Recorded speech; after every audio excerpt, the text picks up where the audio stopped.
Alright. Sup, guys? We're back. Yep. I figured I'd give it a shot. Alright.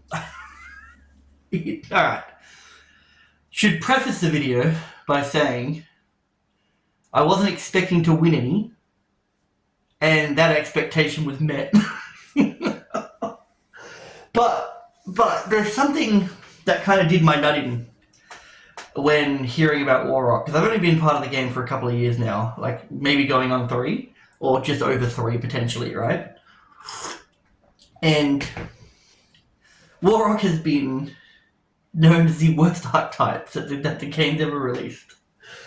And I was like, that can't be right? Like, there has to be something that's like an issue with it to make it like so bad, and why there's no support to it, even though it did get support. So, Blazing Vortex, I think, was its first printing, and then it got more in like Difo and Lightning Overdrive, where it did get more cards, right? And whether or not people, I don't know if the Warrock community is very big. Not that I look up anything. I just try and make all this stuff up on my own, because that's like half the fun of it, right? So this is the Friday build, right? This is the Friday build, and there was a different one for Wednesday because it's like I discover things as stuff happens, and I'm like, all right, maybe this is the way to go instead. And now I've kind of like, after Friday, I'm like, maybe it needs to change again, right? This list is going to move on to Master Duel, I think, when I get the UR points for it. Just because I think I got screwed over in a numbers game more than anything on Friday. Yeah, so, and I'll explain it as I go as to what I mean by I got screwed over in a numbers game for it. But, so, I'll go through the list now. So this is almost completely different to the Wednesday version, because the Wednesday version was pretty much just pure Warrock, with one little like cool card in there, which was actually really, really nice. I actually thoroughly enjoyed it. There was one issue with it, but again, this whole deck, this whole archetype and deck, and even like the supplementary engine that I found, it feels like it's like a word off, or like it's like one thing off, where it's like, oh, that's actually really, really good if it wasn't this one specific phrase, right? And so we'll start with the Warrock stuff in general. I actually have a real copy of that. Whoops. Probably should put that first. It's 3 of the forces, right? So she is your. I say she, he. It's a dude. All of this stuff. I can't even say all this stuff activates in battle, because they don't.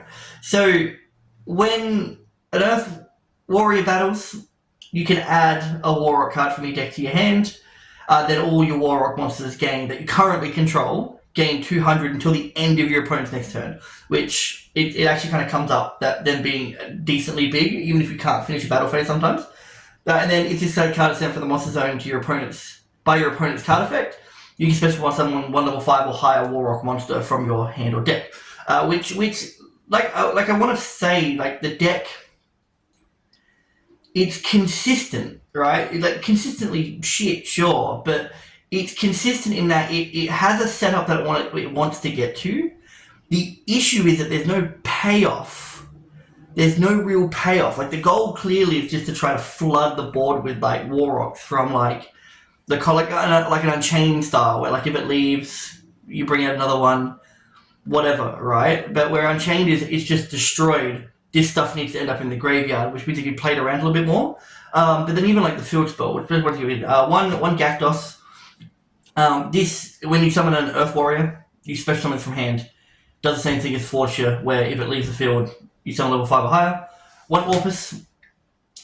This is level 5 or higher. If you control no monsters or all your monsters are a warrior, you normal summon this card without tributing.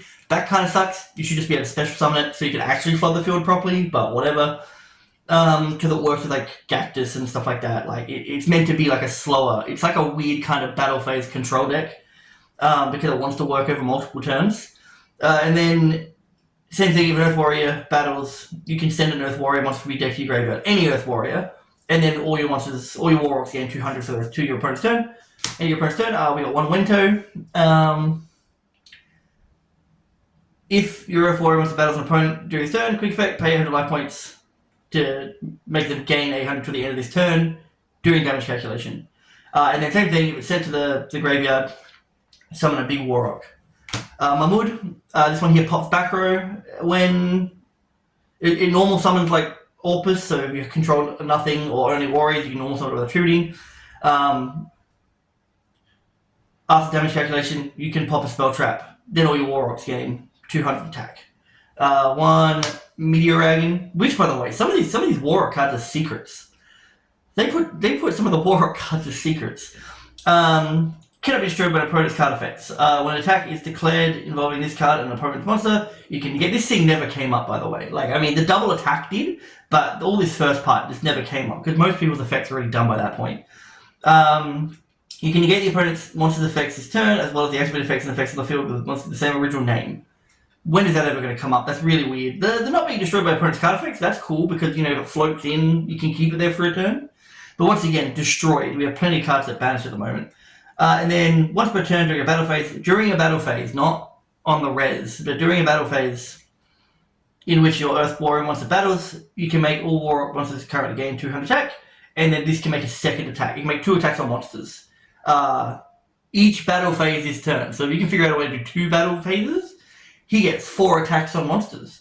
We've got Basilios, which is this one attacks directly. It's the same thing. So and then if a Warlock, when it's in hand or graveyard, if a Warlock gets destroyed by battle, you can summon it back. When it leaves the field, you banish it instead. This one here can attack directly and gain 200.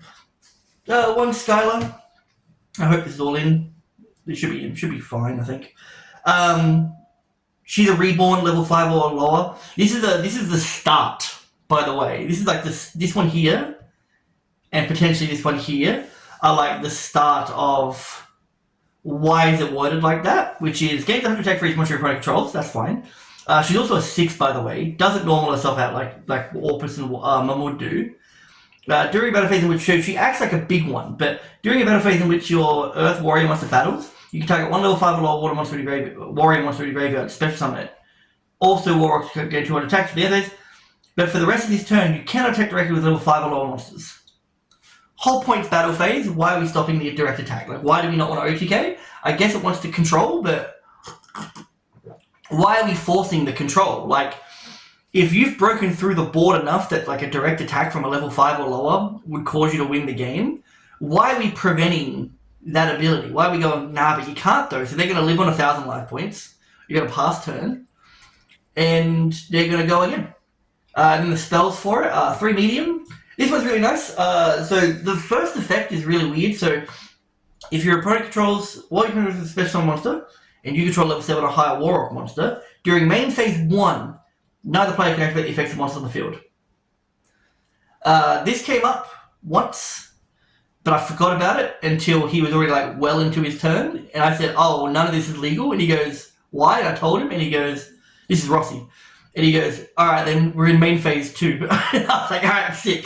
So, like, none of this is legal. None of this is like, but in main phase 2, it's all fine. So you just get to do whatever you want anyway. But during main phase, you can set 1 Warlock spell trap directly from your deck, except for itself, and then you're locked into Warrior monster for the rest of the turn, which is really weird that the setting of a trap locks you into Warriors when normally it's like the special summoning of a monster would lock you into like the effect. Like it's really weird that setting a spell trap locks you into Warriors, but whatever. And then Mountain. 3 Mountain is the field spell. When this card is activated, you can add 1 Warlock monster, which is great because that gets around Ogre. At the start of the battle phase, this is an issue, but it's whatever, right? At the start of the battle phase, if you control any monsters, or all you want to control a warrior, you can spend summon a Warlock monster from your hand with a different name and card you control. Perfectly fine effect. As you can see, I play a lot of one-offs in this, so it's very rare that you're going to have 2 of the same monster on the board because it's only Forsha that you're going to be like double upping on. It's like whatever. And then if your warrior monster would be destroyed by battle, you can send this card to the graveyard instead. So now this card has an issue because the deck kind of lives and dies on it, right? Being able to special summon your warriors in battle phase and the protection that it gives and stuff like that is really, really, really good. And the fact that you can add off the thing, right? Now the issue with this is that it says you can only activate 1 Warlock Mountain per turn. So if your opponent outs your mountain on your turn, even if you've got the search off or whatever, you're trying to go for like the battle phase summon, that's what you want, but they get rid of it earlier on, you can't activate another one.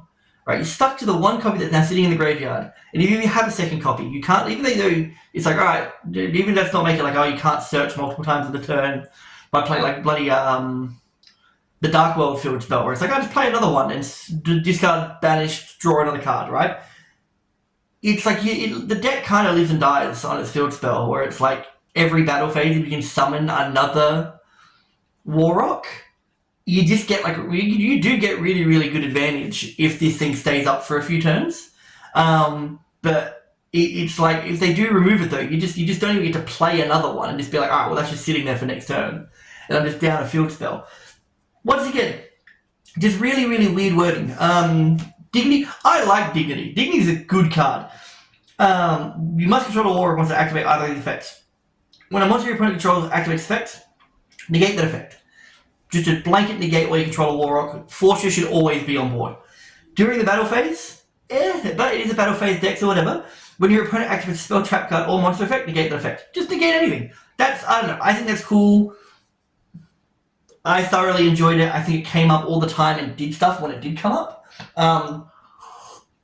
Because there are so many lines where you set up, but you've really got to wait a mountain and stuff, so medium can just set this from deck. And it's like, you're all good, right? And then Warrock Spirit. This thing's a piece of trash. Once again, the two Skylar cards both suck ass, right? So, during the battle phase, target one Warrock monster in the graveyard, then activate one of these effects. Now, special summon that target in attack position, but for the rest of this turn, its effects are negated, also it cannot attack directly. Why? Why are we doing this? Why can't I just special summon back? I don't understand. There are so many cards that special summon. Because the issue with this is that it's not even an old archetype. It's like 2022 or something like that. Like, it's not, or 2021. It's not an old deck at all to be like, oh, this is just how old cards were worded. No, this is new-ish. And this card specifically was Lightning Overdrive, which means it came out after the initial that's Leov. Because I think Blazing Vortex was the first thing, and then Lightning Overdrive was the next set, and then the other one is special summon that target in defense position. Also, the first time each war of one you control would be destroyed by battle this turn, it is not destroyed.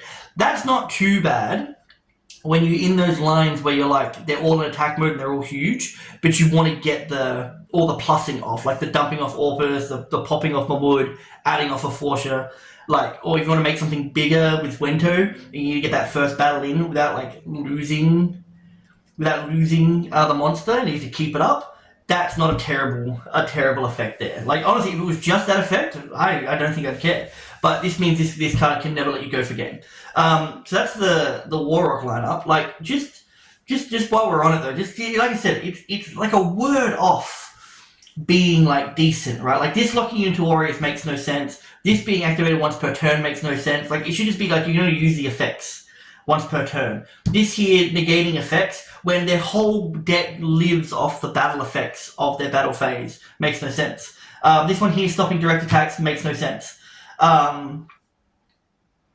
Which one? This one not even having an effect that activates off of your Earth Warriors battling. Like, it's so weird that they're like, and then all the little ones, right? If this didn't say, like, you sent from your monster zone to your opponent by your opponent's card effect, if it just said a card effect, this deck would just already be that much better, right? Where it's just like, well, at least you can kind of control when things are happening. Like, I'm not saying it should plus off, I link 2 and they get to summon 2 big dudes and have a link 2 on board, but I am saying that if they just leave, if it says by opponents, by just card effect, that's already better. If it didn't say graveyard, if it just said leaves the field by card effect, dude, it means that banishing still lets you plus a bit, right?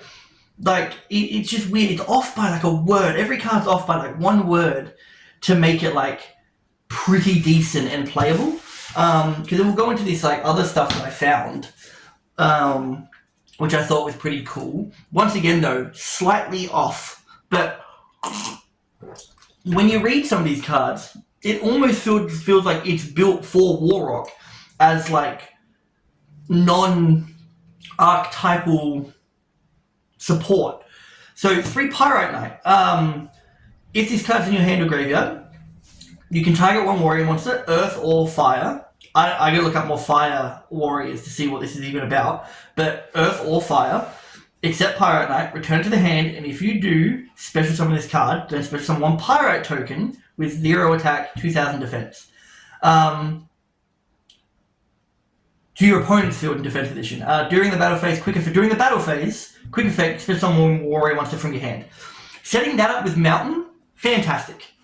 It's insane because like this here isn't limited to when you have to do it. So if you if you just have like field spell this and Forcia, you'd be like field spell, grab big dude, normal Forcia, Pirate Knight, bring back the Forcia to summon the Pirate Knight, and then in the battle phase you can resummon the Forcia and then summon the big guy, and then the Forcia can grab like a card for next turn or whatever like that, and you've got all these swings too.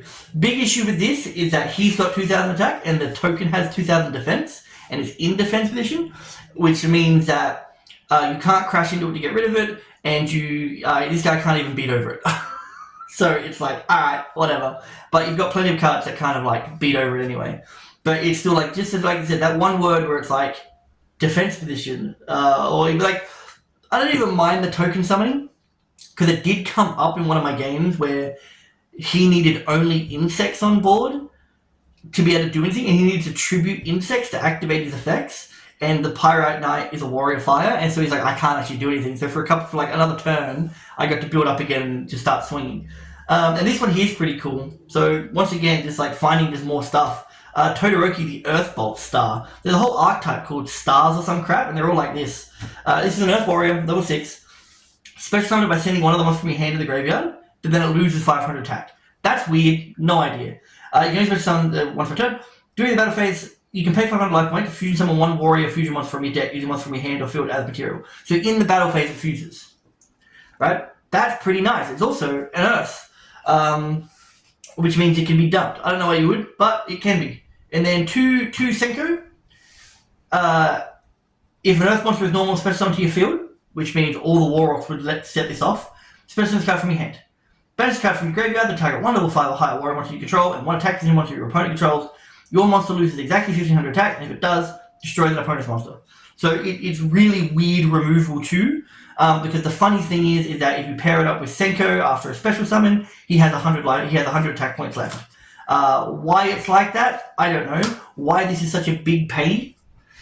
Because also, if this was a quick effect in graveyard during the battle phase, sounds good to me, because then you could swing with this, use this, knock it down, pop one, and then fuse with the Todoroki, right? Like I said, just one word off.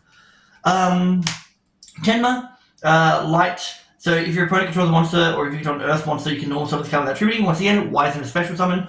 This is a special summon. Why isn't this a special summon? If this card's normal special summon, you can special summon 1 level 5 earth warrior monster from your hand. Maybe that's why, so it's not just like a special. Maybe. Never really came up because I never had that many cards in hand. You can only use this effect once per turn when your opponent activates a card or effect that targets a warrior monster you control. You can make this card lose exactly 500 attack and negate the activation and destroy the card. It's like you can play around that so easy. And since this card can't be special summoned out except by like Pyrite Knight in the battle phase, and you don't really get a battle phase, not really, but you don't get a battle phase in turn 1, this card's a little hard to pull off. And then we've got one Kaiki, which is, if it's special summoned, not normal summoned, if it's special summoned, pay 500 life points, fusion summon one warrior fusion monster from your extra deck, using from your hand or field of material. During your opponent's turn, if this card is in your graveyard and you control level 5 or higher warrior monster whose current attack is different from its original attack, you can special summon this card. So, which means leaving Todoroki on board can set this up whenever. Having popped something off with Senko would do that as well. Any of the Warlocks in battle phase. Because this is during your opponent's turn. So even if your opponent battles into your Warlocks, or into your Earth Warriors, the Warlock monsters go off too, which then would make this live. Weird synergies, weird little things that's like, why is it doing this, right? And then we've got one Rookie Warrior Lady, which I could find as the only good Orpus dump. So, unless you're playing more of the Reborns and Skylar's more of like part of your combo, you dumping any Warrock card off of Orpus is really weird because they can't really come back out unless you have the summon back or whatever, which means like, and that summon back's fine on your opponent's turn half the time because then all your stuff's protected for a turn. You might just lose some life points. So this one here, you can dump it off Orpus because it's an Earth Warrior. It's an Honest in battle, and in the graveyard you can banish it and add an Earth Warrior. Target one Earth Warrior onto your graveyard, add it to your hand. Target doesn't really matter too much because they're not DD crowing anything. And that's that other engine that I found. And some of the fusions work too. It's just weird little like Earth Warrior, battle tricks, attack augment and stuff, and you're sitting there going, well, these clearly seem to like work together more than they should. And then we'll run into non-engine of it's 2 Perulia, 3 Forlos. So this was a going second build. This Friday build was a going second build because I thought if I can bring the game state back down to normal, back down to like a simplified game state, and then just keep adding off of like Warrock cards because they're probably not going to be like combo off with like one card, which is a total cope at that point, then maybe it would work. But 2 Lightning Storm, 3 Droplet, 3 Ultimate Slayer, the Harpies, Rhoda, Terraforming, Prosby, called by. Because we'll go into changes between Wednesday and Friday a little bit later, but that's the lineup of like non-engine, which you'd think you'd see more often. No. I think this is about as many hand traps as I'd play really. Like what, 2, 5, 7, 8, 9, 10, 11, 12, 13, 14, 15, 16, 17, 18. 18 like non-engine. You know, I think this deck's like 46 or something like that because there's a lot of one-offs that you just don't want to draw, which is a lot of decks to be honest, but I guess some people just like kind of play into the bricks sometimes. Not that they're bricks, it's just that you do want to see mountain more than anything. And then we go into the extra. So,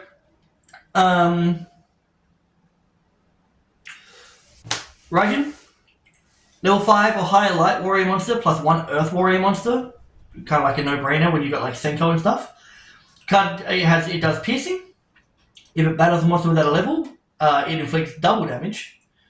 During the end phase, this card's in your graveyard. You can summon back 2 level 7 or lower warrior. Oh, it's in the graveyard by battle or card effect. You can summon back 2 level 7 or lower warrior monsters in your graveyard, which is majority of your Warrock cards, and you probably would have made it with a Warrock as well.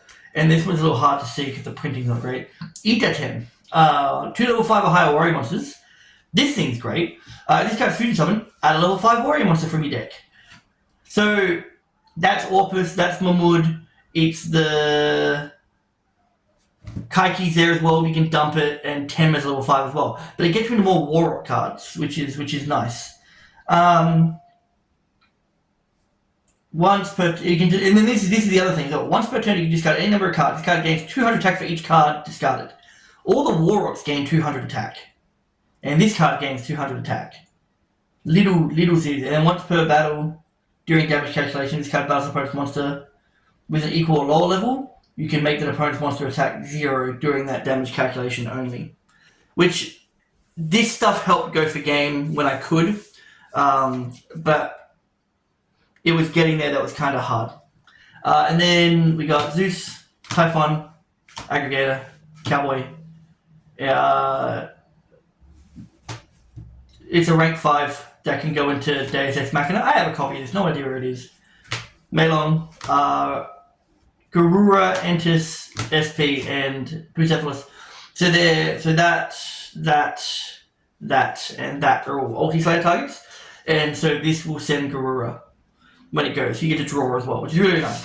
And that's the extra deck. So, I'll talk about it in a second. So, did I put the cards anywhere? I don't know if I put them anywhere that can be easily reached. And then side deck, 3 Econ as always, 3 Talents. Ashton has my other 2. Spooky Dogwood because you are meant to go to a grind game. So it's like winning time. Kaiju's as more going second option in case I come against towers. And then Lanciers for Malice, I guess. But once again, I think I saw it once and it got called by. So, awesome. So when we talk about Wednesday's build, right? The differences were I was running hand traps and I was running Extrav. So I ran like your standard Imperm, Ash, Ogre, Extrav kind of build. I wasn't running. We'll go back. I wasn't running any of the. I was running the Pirate Knights, but I wasn't running any of like the Fusion Senko stuff. I didn't know it existed yet, right? But I was running. I think I was running. I wasn't running Spirit. That was gone. I did run 2 Dignity, 3 of the Field Spell, 3 of that. I think I was running 2 of this guy. I had the chance to see him more often, and because he banishes himself when he leaves the field again. I wasn't running Orpus because I couldn't figure out what I wanted to dump, and I was running 3 Gactus. Gactos, because it is just another body on board, so you can swing with that and then go Forsha, and then Forsha can be at 19. Or if they're small enough, you can go the other way, and this becomes 21, and then this one here gets over the Pirate Knight target. Yeah, a lot of the time what you could do is go, if you're running like, if that's your board of like Gactus, so you could like normal this, special this, Pirate Knight this back, then summon it again off of the field spell, right? You could swing with the Knight into the token that you've created, and then this goes off making it 19, this goes off making it 21, and then you can summon, and then you can add, then summon off this, then you've got the big dude as well, which is normally like Persephone, so you can attack directly, or if they've got too many monsters on board, you can go into the 2 attack dude, swing over the token, swing over the other thing, and make everything bigger that way as well. And then it ran hand traps, like I said, it ran like impermanent stuff. BLS, Black Luster Soldier, Luster of Chaos, the link is meant to be in that extra deck as well. But it, I borrowed Rossi's because I didn't know where mine went.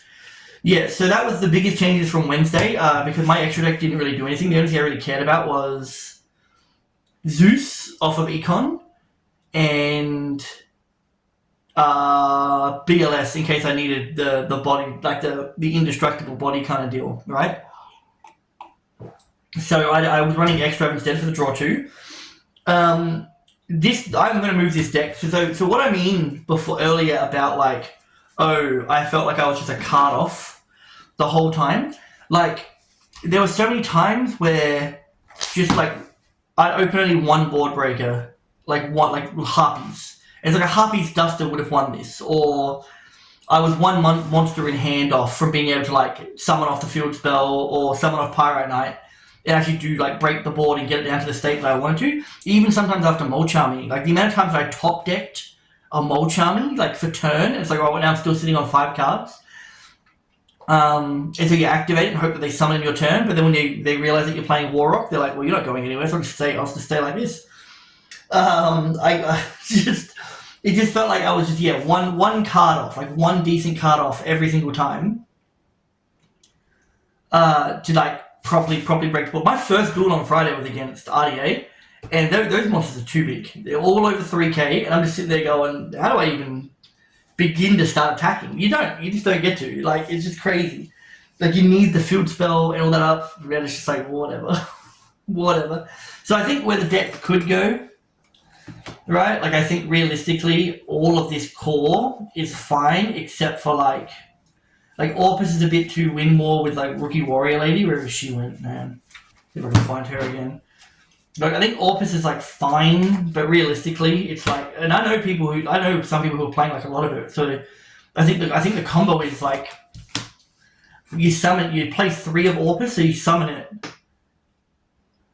So you summon it, attack, dump 1, set this, but it doesn't. Or you've already got this set, and then when they attack into it and they don't kill it, apparently, or like whatever. I don't know, man. I still think Orpus and Rookie Warrior Lady were the best, like kind of things to go. But realistically, all 3 of these cards would probably go, because they're just a little too slow. I think. I mean, maybe you could play Warrior Lady instead at 3 over like Orpus, that and Skylar, because Skylar's never coming up, man. Honestly, if you like Skylar, I don't even know where Skylar went.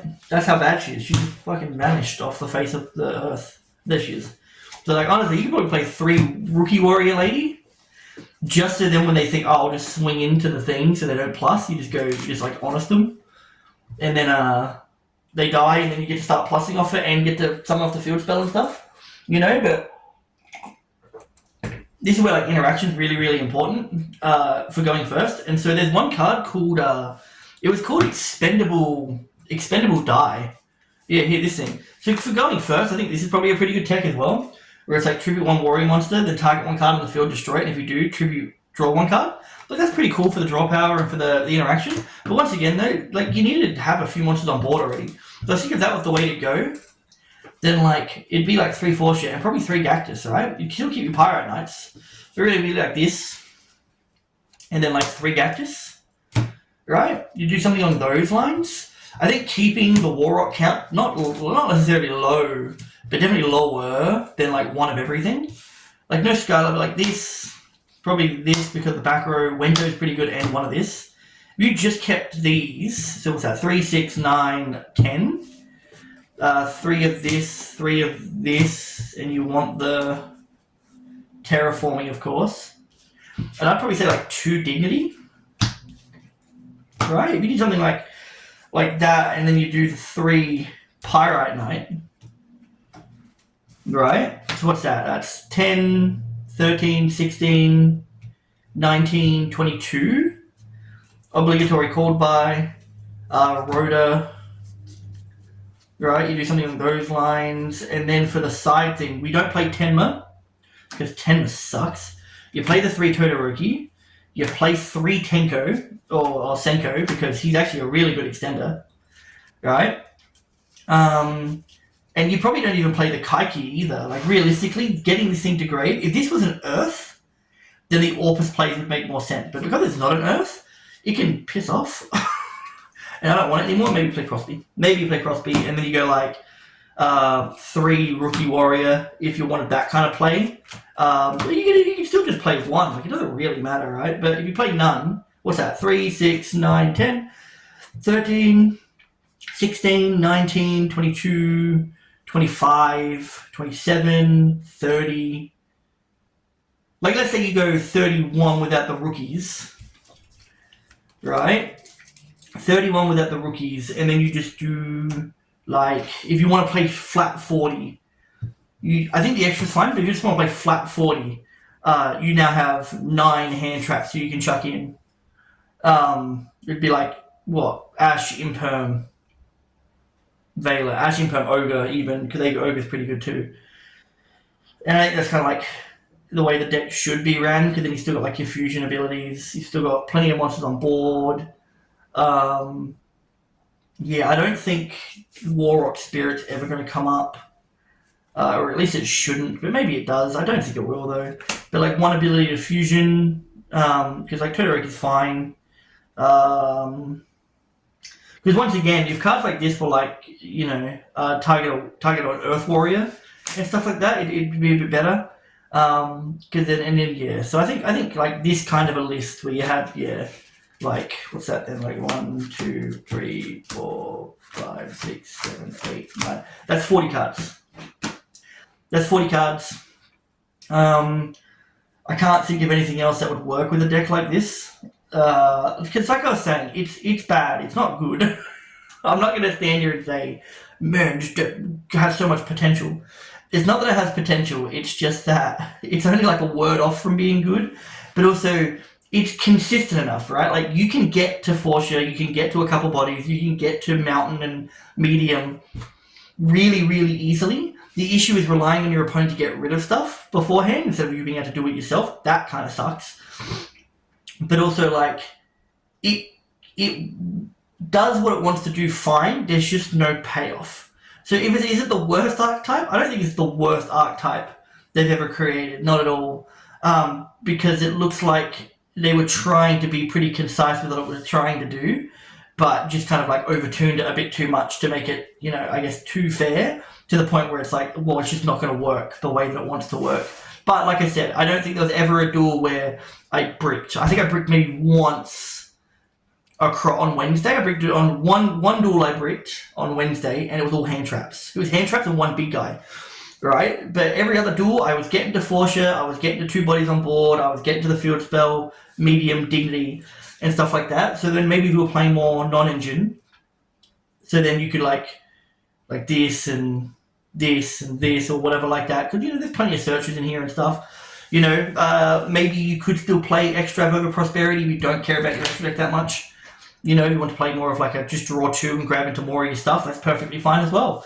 Um, but yeah, so that's what I was thinking. The deck, like I want to take it to Master Duel when I get some UR points, just because I don't think the numbers did it any justice on Friday.